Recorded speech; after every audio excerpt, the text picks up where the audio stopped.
नमस्कार दोस्तों, स्वागत है फिर से आपका मेरे इस चैनल में। उम्मीद करता हूँ आप सब लोग ठीक होंगे।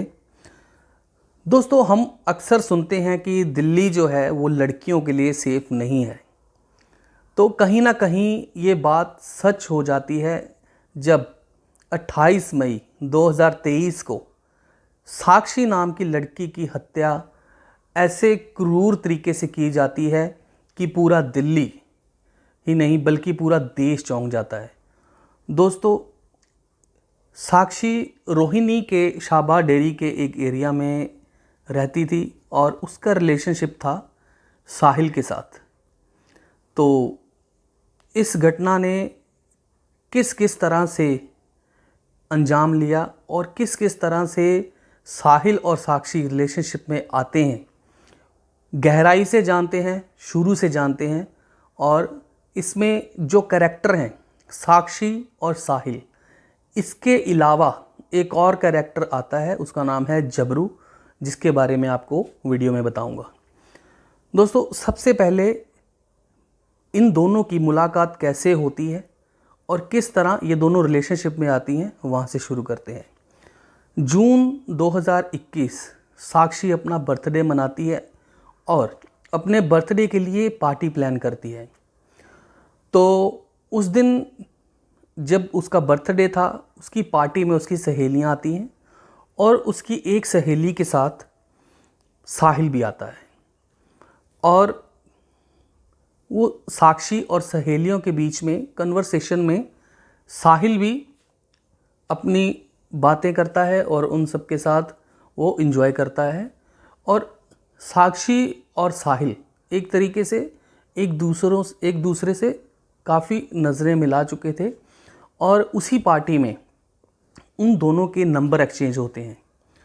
तो कुछ दिन बाद साहिल साक्षी को मैसेज करता है और तब साक्षी की उम्र जो थी वो 15 साल की हुई थी, उसने 16वें साल में कदम रखा था।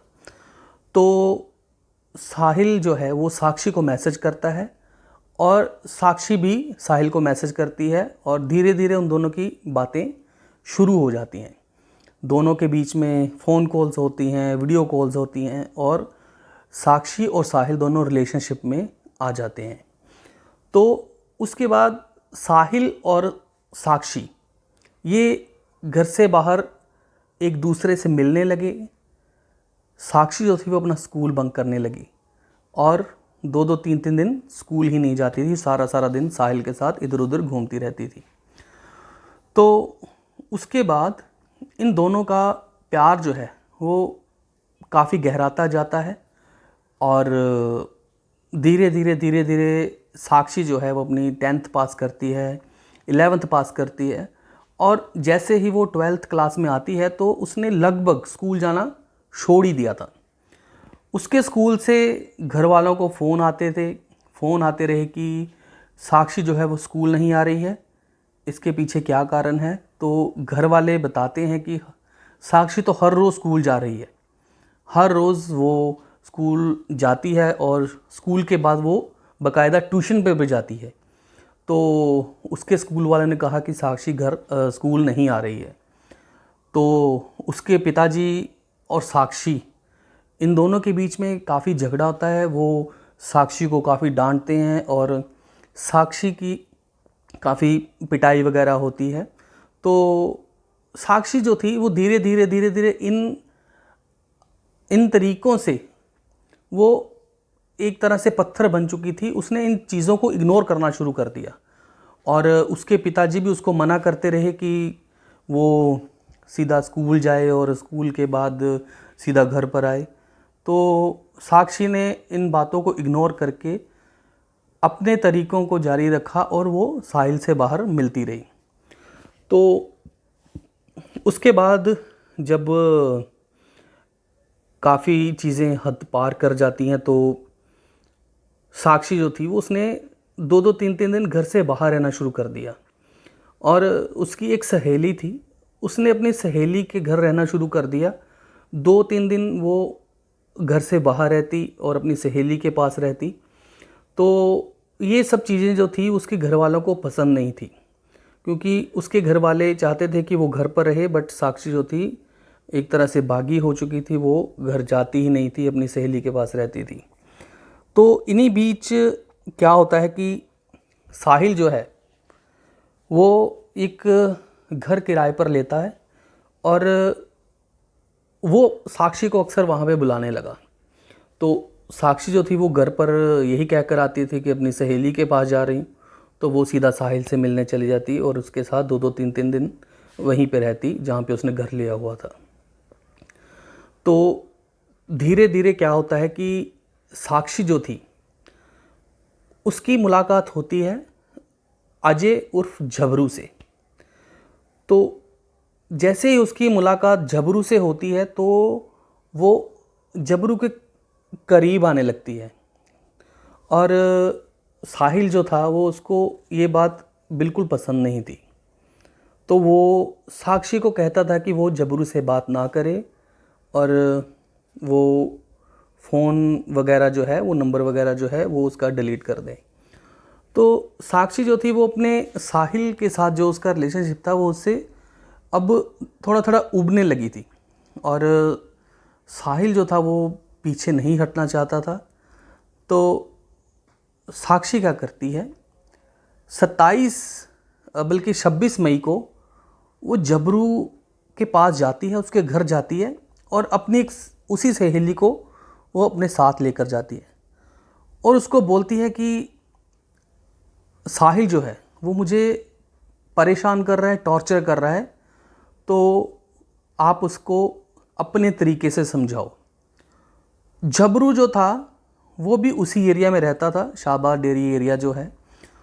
तो अपने एरिया में एक्चुअल में झबरू अपने आप को एक डॉन टाइप मानता था, माफिया टाइप अपने आप को समझता था और उसने साक्षी को बोला कि साहिल से मैं बात करूँगा, साहिल को मैं अपने तरीके से समझा दूँगा। तो उस वक्त क्या था, झबरू अगले ही दिन 27 मई को वो साहिल के पास जाता है और साहिल को समझाता है या उसको डराता है या किसी उसने जो भी तरीका अपनाया तो उसको बताता है कि अभी साक्षी जो है वो तुम्हारे साथ रिलेशनशिप नहीं रखना चाहती है, तो तुम उसके रास्ते में मत आओ, तुम उसका रास्ता छोड़ दो, उसको परेशान करना बंद कर दो। तो साहिल जो था उसको भी काफ़ी गुस्सा आया कि झबरू उसको ऐसा क्यों कह रहा है। तो उसने फिर साक्षी को कॉल की, उससे पूछा कि झबरू को तुमने भेजा था या झबरू क्यों आया मेरे पास। तो साक्षी जो है वो आगे से उसको डायरेक्ट बोल देती है कि मुझे अब कोई भी रिलेशनशिप नहीं रखना है। तो और उसको थोड़ा सा चिढ़ाने के लिए बोल देती है कि जब झबरू तुम्हारे पास आया तो पहले तो तुम बहुत बदमाश बन रहे थे, कहाँ गई तुम्हारी बदमाशी, तो ऐसा वैसा कुछ बोलती है। तो साहिल को बहुत गुस्सा आता है। तो उसी दिन वो मन बना चुका था कि वो साक्षी को अब इस दुनिया से उठा देगा, यानी कि उसका कत्ल कर देगा। तो उसको पता था कि साक्षी का घर जाने का रूट क्या है और उसका सहेली का घर कहाँ पे है। तो इन दोनों रास्तों के बीच में 28 मई को साहिल वहाँ पे खड़ा हो जाता है और इंतज़ार करने लगता है कि कब साक्षी घर से बाहर आएगी। तो लगभग 8 साढ़े 8 बजे साक्षी अपनी सहेली के पास से आती है और वो वहाँ पे एक रास्ते पे एक पब्लिक टॉयलेट थी, तो वो पब्लिक टॉयलेट में वहाँ पे रुकती है। तो साहिल जो था उसने साक्षी को देख लिया था और वो उसी पब्लिक टॉयलेट के बाहर खड़ा हो जाता है और वेट करता है कि कब साक्षी यहाँ से बाहर आएगी। तो जैसे ही साक्षी वहाँ से बाहर निकलती है तो अपने सामने साहिल को देखकर वो चौंक जाती है और उसको पूछती है कि यहाँ पे क्या कर रहे हो। तो साहिल सबसे पहले तो उसको पूछता है कि तुम मेरे साथ अपना ब्रेकअप क्यों करना चाहती हो, क्यों रिलेशनशिप नहीं रखना चाहती हो। तो साक्षी जो थी वो उसकी किसी भी बात का जवाब नहीं देती है। तो वहाँ से जाने के लिए निकलती है। तो साहिल जो था उसने साक्षी का हाथ पकड़कर बाहर एक छोटा सा पत्थर रखा हुआ था, उसके ऊपर बिठा देता है। सिर्फ 1-1.5 मिनट बात करने के बाद वो साक्षी को वहाँ पे, जैसे वहाँ पे बैठी अपने पीछे से एक खंजर निकालता है, चाकू निकालता है और साक्षी को मारना शुरू कर देता है। 24 बार वो साक्षी को मारता है और सुनिश्चित करके निकलता है कि अब साक्षी मर गई है। और जैसे ही वो वहाँ से जाता है तो उसके दिमाग में पता नहीं क्या आता है और वो फिर से वापस आता है। देखा कि साक्षी वहाँ पे पड़ी हुई है और उसको पता था कि साक्षी अब मर चुकी है। फिर भी वो साइड से पत्थर उठाता है और 5 बार साक्षी के सिर पर मारता है और पत्थर साइड पर फेंकता है और उसके पास 10-20 सेकंड तक खड़ा भी होता है। फिर वो वहाँ से चला जाता है। और इसी दौरान आसपास कितने ही लोग गुजरते हैं, कुछ लोग इधर आते हैं, कुछ लोग उधर जाते हैं, पर किसी ने भी साहिल को नहीं रोका। इस बीच एक नौजवान लड़का वहाँ पे आता है। वो थोड़ा सा साहिल को रोकने की कोशिश करता है, पर साहिल उसको भी चाकू दिखाकर डरा देता है और वो लड़का वहाँ से चला जाता है। इसका मतलब ये था कि लोग आते रहे जाते रहे, पर साहिल जब साक्षी का कत्ल कर रहा था तब किसी ने भी वहाँ पे उसको रोका नहीं। तो इसमें मैं मानूंगा कि लोग भी जो हैं कहीं ना कहीं उनका भी कसूर है। तो उसके बाद क्या होता है कि जबरू जो 10 मिनट के बाद वहाँ पे आता है और वो उसको एम्बुलेंस में बिठाता है और हॉस्पिटल ले जाता है। और साहिल जो था वहीं से बस स्टैंड की तरफ निकलता है और बस स्टैंड से वो यूपी की बस लेता है और यूपी के लिए वो रवाना हो जाता है। तो 2 बसें बदलकर वो यूपी चला जाता है, वहाँ से फ़रार हो जाता है। और पुलिस जो थी मौका वारदात पर पुलिस भी पहुँच जाती है। और पुलिस जो देखती है कि आसपास लोगों से पूछती है कि क्या हुआ था, उसके पता करती है कि ये कैसे हुआ।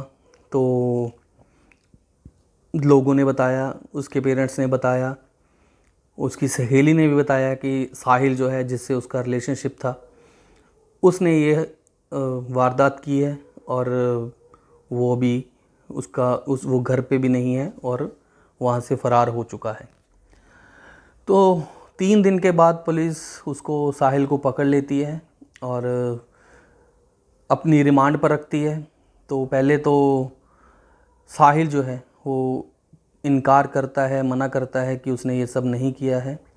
तो पुलिस जब सख्ती बरतती है, सख्ताई से उसके साथ पूछताछ करती है, तो वो साहिल सब कुछ उगलता है और बताता है कि किस तरह उसकी साक्षी के साथ लड़ाई हुई, किस तरह उससे झगड़ा हुआ और उसने साक्षी का मर्डर कर दिया।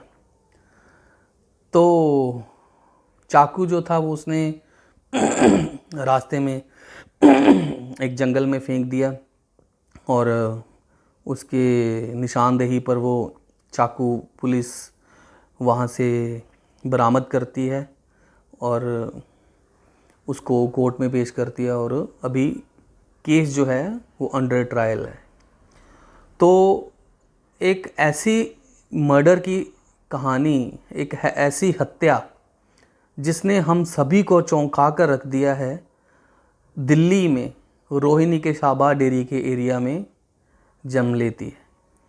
तो साहिल अभी कस्टडी में है, साक्षी इस दुनिया में नहीं है और जबरू जो मानना था कि वो जबरू और साक्षी के बीच में रिलेशनशिप शुरू हो गया था, तो वो भी इनकार कर रहा है कि उसका साक्षी के साथ कोई रिलेशनशिप नहीं था और वो उसको भाई कहती थी।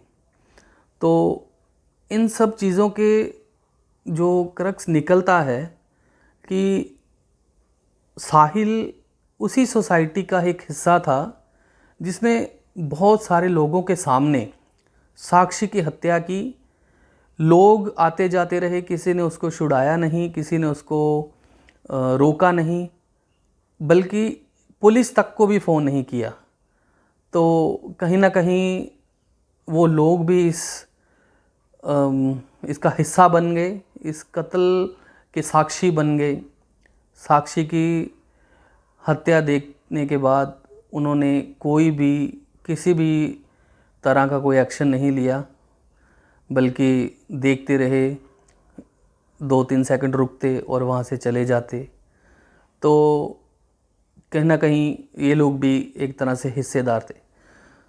तो यही थी कहानी साक्षी और साहिल की। तो उम्मीद करता हूँ कि ये कहानी से आपने फैक्ट चेक कर लिए होंगे, क्योंकि मैंने काफ़ी रिसर्च की थी। मेरे दोस्त भी हैं वहाँ पे, मैंने उनसे बात भी की थी, तो उन्होंने डिटेल में मुझे बताया कि क्या हुआ था। तो उम्मीद करता हूँ कि ऐसी घटना आगे किसी के साथ ना हो। किसी के साथ भी घटित ऐसी घटना का किसी भी जगह पे, कहीं पे भी कोई भी इस घटना का शिकार ना हो। तो अभी जैसे ही इस केस में और अपडेट आएंगी तो मैं आपको ज़रूर बताऊंगा। तो अगली कहानी जल्द ही लेकर आऊँगा। तब तक के लिए जय हिंद।